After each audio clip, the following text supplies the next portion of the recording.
What other things were being discussed at the Public Relations Society of America conference? Well, with the rise of social media and its ability both to reward and to punish an organisation for poor performance, and we've seen some of that recently, what we're finding, or what the trends are, is for this whole subject of crisis communications to start to move to the front row of PR skills. Now, it was only a couple of years ago when we were looking upon crisis communications as a specialty PR discipline, or there was a province of a group of communications professionals. Now, because social media can create quite a digital firestorm about your brand, your organisation, your agency, the communicators on the tools, the first responders, if you like, need to have an idea about how to answer criticisms and how to put out any fires that suddenly start to engulf their brand.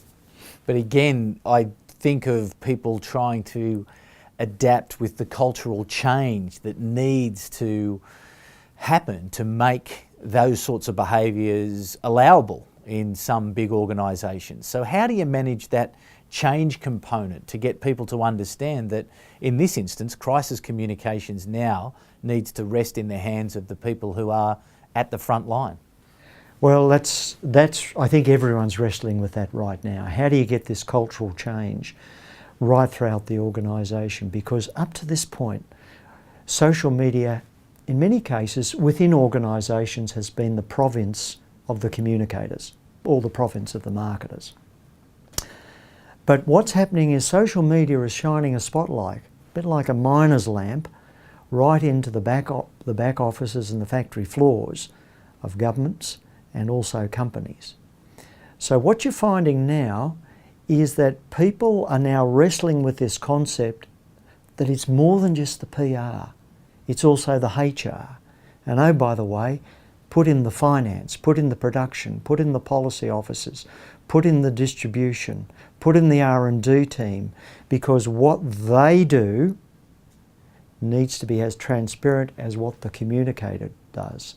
So we can't have the poor old PR person out there on the front line in a brand new era of transparency and everyone here having business as normal. Now, can I say there's no template for this right now? Probably the most advanced body of work that's going on right now about how to do this, how to get this change of transparency that affects the comms but affects the rest of the organisation, is coming from Edelman, the big PR firm in New York. And they're putting a lot of resources into working with Fortune 500s, etc., about how they can bring about this cultural change. Not how they can, they're an agency, but how they can equip their clients to do that. Again, the challenge though, it sounds great, but drawing back the curtain, opening up all various areas of the organisation to this new world of transparency and this new world of communications and open communications and sharing of knowledge, it just seems to be, I would have thought to a lot of people, a bridge too far, just something that is just so hard and so difficult. What are the small steps that people can take that can start to allow the growth and the understanding of the benefit of this new approach of really allowing your organisation to be seen for what it is, and all elements of your organisation to be seen for what it is? Okay, stepping aside from the conference right now, I've just finished some work for a major government department, and as part of that work, the department developed a social media program to go and talk to people about a major online change. And the policy officers were very concerned about this, so we did three things. First of all, we went to the various policy officers and we said, this is what the department aims to do. Okay? This is the social media platforms and this is their limitations, and oh, by the way, this is the departmental policy. This is how we go about it. The next thing is to select an area to start off with where those policy officers were comfortable having that communication be distributed through social media. For example, if you take the most contentious issue, people are going to be naturally afraid. But if you take something that's less threatening, then you tend to find more buy-in. So once you've achieved that, the third part of the program is then to go back to those policy officers and tell them the results. And an important part of that may be not just how many people retweeted, how many people picked it up, how many people were exposed, but the degree, or hopefully the lack of criticism that you had in this throughout that process.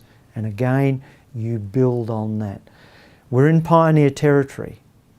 Communicators are driving those covered wagons across the prairie to the west. Okay? We don't know what lies on the other side. All we can do is 1 mile at a time.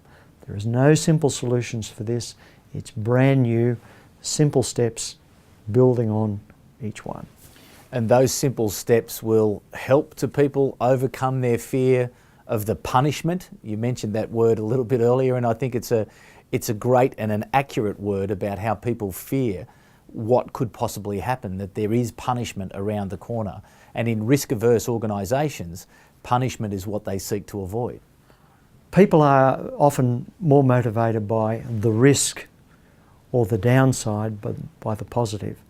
But I think this has happened as we've introduced all forms of communications. Yeah, I think that's a good point. For example, I'm sure that when the first printing press came out, people thought, my goodness, this is a threat to what the monks are doing. It will never work. People needed to get the idea of the newspaper. People needed to then become over time familiar with the radio. Computers in the 1940s, IBM desperately tried to sell the concept of a computer, but people said they wouldn't go. Who would have thought that television would be so important? We're using all these mediums. What we tend to find is, as new mediums come along, we assign them a space within our organisational inventory, and we tend to use them to their strengths.